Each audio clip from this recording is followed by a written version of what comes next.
A website known as Video Game Chronicle, which has become kind of a good source for leaks and reputable leaks when it comes to video games over the past while, has given some information about the next Resident Evil remake that will be happening in the next coming years. Today it was posted that Resident Evil 4 will be the next game remade by a Capcom-led studio. Now, I know there's going to be a lot of debates about whether this should be the one to be remade, whether it should be remade at all. And I just want to preface this whole video of talking about this with saying I'm probably the biggest Resident Evil fan that I know personally. I love the series, love the lore, love the characters, love like every game that I played with Resident Evil, maybe apart from Resident Evil 6, I've enjoyed thoroughly. Even Resident Evil 4. Resident Evil 4 to me, especially in its time, was one of the most perfect games ever made. It's such a glorious achievement of game development, and that may sound like I'm overhyping this game. Just try it out. Even now, it has so much to offer. But this is one of those games that a lot of people feel like shouldn't be remade. And you're allowed to have that opinion. I would never take that opinion away from anybody, and I know a lot of friends who believe that as well, that the game should not be remade. I've talked to like at least 5 people at this point who believe the game should not be remade. But I'm gonna say why I think this is kind of like not a bad thing. Why it could become a bad thing, but it's not a bad thing.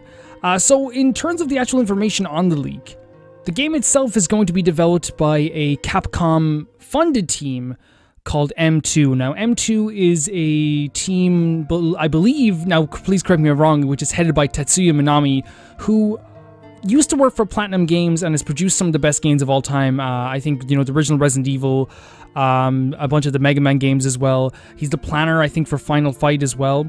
And he's also done some really weirder games, like, in between. Like, you'll find some, like, Aladdin games and, like, Mickey Mouse games in between there. But, like, still, I believe that this person with the plethora of games they produced definitely knows how to run a studio. And they also worked on Resident Evil 3 Remake, which is one of my favorite games this year so far. Now, another thing that really makes me happy about this, and I do have full confidence in that team, one of the things that makes me happy about this is that Shinji Mikami, who is one, I will not even hear anything against it, I don't care, one of the greatest directors of all time, pretty much created the survival horror genre, has given his full blessing to the project that apparently aims to release in 2022, which is a perfect amount of time. It's a perfect amount of time, especially for a remake, depending on like what they want to do with it. I'd say it's going to be coming out next gen. I can't see it being cross-platform, but we'll see. Apparently, Shinji Mikami is also giving informal advice on the direction. He was offered to come back. Now, this is kind of like upsetting, but like, you know, it makes sense. Shinji Mikami's not a dumbo. He was offered to come back and direct the remake, but he's currently working on a new IP called Ghostwire Tokyo that was originally going to be headed up by, I believe her name is Akumi Nakamura, who was originally directing the game, but then she's no longer directing the game and no longer working at Tango Gameworks. So Shinji Mikami will now be the head or the director of Ghostwire Tokyo, which is another game that I'm very, very excited for.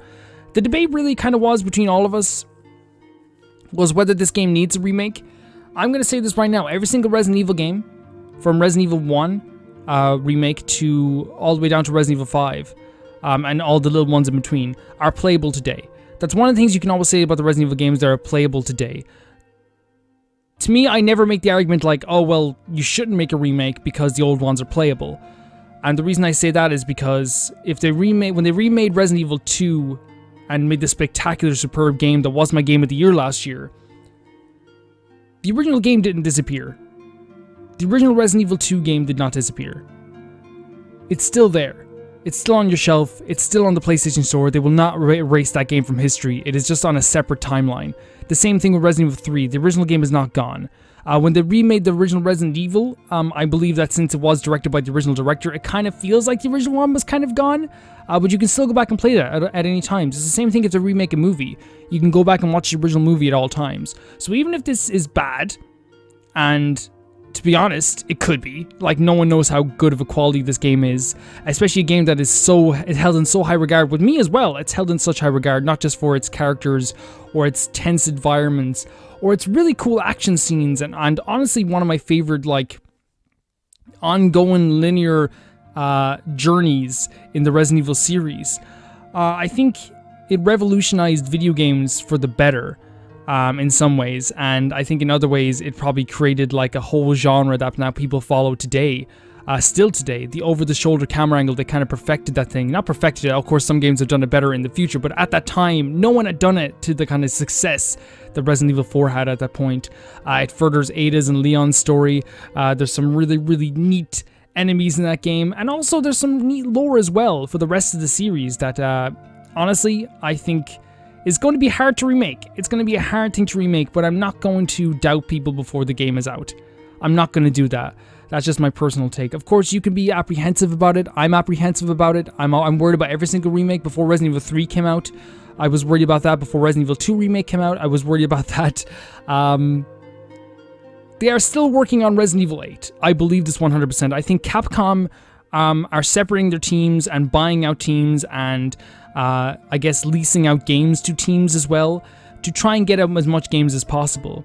They are on a roll right now. I think they want to use that momentum to continue on their, their tour de force of video games that they've been doing over the past while. In the past 5 years, they've released 4 amazing video games, and I think they want to continue to do that. I think just to end this, I'm just going to say that I'm excited. Of course I'm excited. I want more Resident Evil games, and they haven't made really a less than average Resident Evil game since before Resident Evil Revelations 2, and that was like one of my favorite games in the Resident Evil franchise as well.